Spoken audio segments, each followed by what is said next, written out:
ایک بھی حدیث صحیح میں آقا علیہ الصلوۃ والسلام نے مولا علی شیر خدا کو ان کلمات کے ساتھ ان کی کوئی منقبت بیان نہیں کی کہ علی میرے بعد امت کا خلیفہ ہوگا. ایک روایت صحیحہ بھی نہیں ہے کہ علی میری بعد اس امت کا امام ہوگا، اس کی اطاعت تم پر واجب ہوگی. ایک بھی روایت صحیحہ نہیں ہے اس لفظ کے ساتھ. سب سے بڑی دلیل جو پیش کی جاتی ہے، اب میں یہاں سے شروع کر رہا ہوں، وہ سیدنا مولا علی المرتضیٰ کرم اللہ وجہہ الکریم کی شان میں وہ حدیث نبوی ہے، من کنت مولاہ فعلی مولاہ، جس کا میں مولا ہوں علی بھی اس کا مولا ہے. سب سے بڑی دلیل تو یہ. اے اللہ تو بھی اسے دوست رکھ. اب مولا کے معنی کا تعین کر رہے ہیں کہ معنی کیا ہے. کیا مولا کا معنی حضور کے بعد امت کا امیر اور خلیفہ اور امام ہونا مراد ہے، یا کچھ اور؟ کہ اس سے یہ مراد لیا جائے کہ اس کے ذریعے آقا اسلام نے یہ اعلان فرما دیا کہ میرے بعد علی خلیفہ ہوگا مسلمین کا، اور امام المومنین ہوگا، اور امیر الامہ امیر المومنین ہوگا، اس کی اطاعت تم پر واجب ہے. آقا اسلام نے اگر یہی بات کہنی تھی تو مراد کو چھپانے کی کیا ضرورت تھی؟ جب اتنا خطبہ ارشاد فرمایا تو بجائے گول مول الفاظ کے، متشابہات الفاظ کے، ذو معنی کئی معنی رکھنے والے، کئی تعویلات رکھنے والے الفاظ کے استعمال کرنے کی بجائے ایک ہی ایکسپریس کیٹیگوریکل دو ٹوک لفظ استعمال کر دیتے، ہاتھ کھڑا کر کے کہ لوگوں غدیر خم پر میرے بات سن لو، علی امت کا خلیفہ ہوگا، امیر المومنین ہوگا، میں اس کو خلیفہ اپنا نام جانشین مقرر کرتا ہوں، میرے بعد تمہارے اوپر اس کی اطاعت واجب ہوگی. جملے تو یہ بنتے تھے کہنے والے. تو جو بات آقا علیہ السلام نے نہیں کی تو امت کا ایک طبقہ 1400 سال سے وہ معنی اپنے آپ بناتا پھرتا ہے. اب لفظ مولا جب استعمال ہوتا ہے تو یہ بھی ذہن نشین کر لیں، لفظ مولا کے بے شمار معنی. اس مولا کا معنی محب بھی ہے، محبت کرنے والا، اور اس کا معنی محبوب بھی ہے. مولا کا معنی دوست بھی ہے، مولا کا معنی نصیر اور مددگار بھی ہے، مولا کا معنی سلطان اور مالک بھی ہے، مولا کا معنی عبد اور غلام بھی ہے، مولا کا معنی آزاد کردہ غلام بھی ہے، مولا کا معنی قریب بھی ہے، مولا کا معنی مہمان بھی ہے، مولا کا معنی دو امور کسی امر میں شریک ہونا بھی ہے. سامعین حضرات السلام علیکم. دوستو کیسے ہیں آپ؟ ہم امید کرتے ہیں کہ آپ سب خیریت سے ہوں گے، اور خدا کے فضل کرم سے ہم سب بھی خیریت سے ہیں. تو دوستو آج کا ہمارا موضوع ہے ڈاکٹر طاہر القادری صاحب کو آئینہ دکھانے کا. یہ وہی ڈاکٹر طاہر القادری ہیں جنہوں نے جب بھارت میں ایک جلسہ ہوا تھا اور تمام سنی دیوبندی اہل حدیث، یعنی کہ زیادہ تر مقابلہ جو تھا دیوبندی اور بریلویوں کا تھا، اس میں ڈاکٹر طاہر القادری کو بھی دعوت دی گئی تھی. اور انہوں نے جو ہے اس وقت ایک ویڈیو بنائی تھی، یعنی اسلامی تحریک.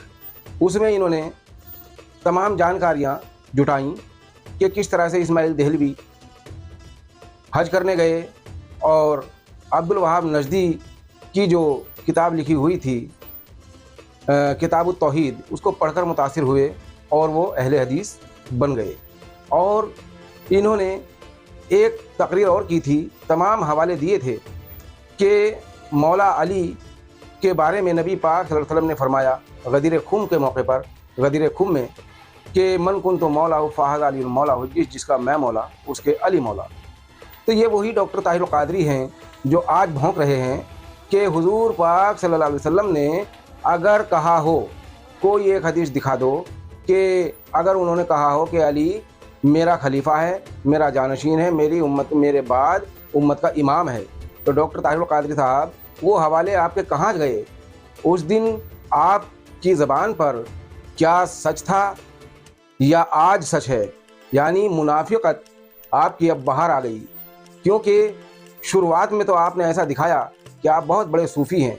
آپ کی جب شروع میں ہم نے ویڈیو دیکھی تھی، ہم تو جب ہی سمجھ گئے تھے، کیونکہ سب سے پہلے کچھ ویڈیو میں آپ نے کہا تھا کہ میں ایک فلاں پیر کے پاس گیا، وہاں بہت بھیڑ لگی ہوئی تھی، میں نے وہاں دیکھا کہ وہاں لوگ ان کے پیر دبا رہے ہیں اور ان کے قدم بوشی کر رہے ہیں. تو میں نے وہاں کھڑے ہو کر کہا کہ یہ تو کسی بھی حساب سے صحیح نہیں ہے، نہ تو قرآن کے حساب سے نہ حدیث کے حساب سے یہ قدم بوشی کرنا حرام ہے. تو ان لوگوں نے کہا کہ یہ کہاں سے آ گیا وہاں بھی، پکڑو پکڑو پکڑو اس کو. اور تم نے کہا کہ میں وہاں سے بھاگ گیا. تو اس کے بعد میں تمہیں نے کچھ ویڈیو میں دکھایا کہ کیسے قدم بوشی ہوتی ہے اور کیسے دست بوشی ہوتی ہے.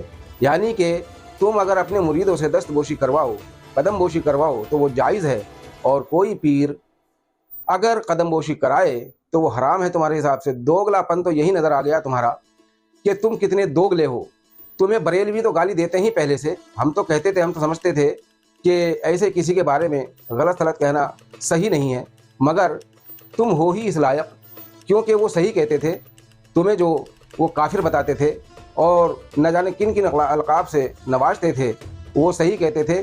صحیح تو وہ بھی نہیں ہے اپنی جگہ، جو حق ہے اہل بیت کا وہ تو انہوں نے بھی ادا نہیں کیا، اور تم بھی انہی کے نقش قدم پر چل پڑے، کیونکہ وہ تو مجبور ہیں اپنے بڑے بڑے اکابروں کے وجہ سے. کیونکہ ان کے اکابروں نے جو لکھا کہ پہلے خلیفہ حضرت ابو بکر صدیق رضی اللہ عنہ، دوسرے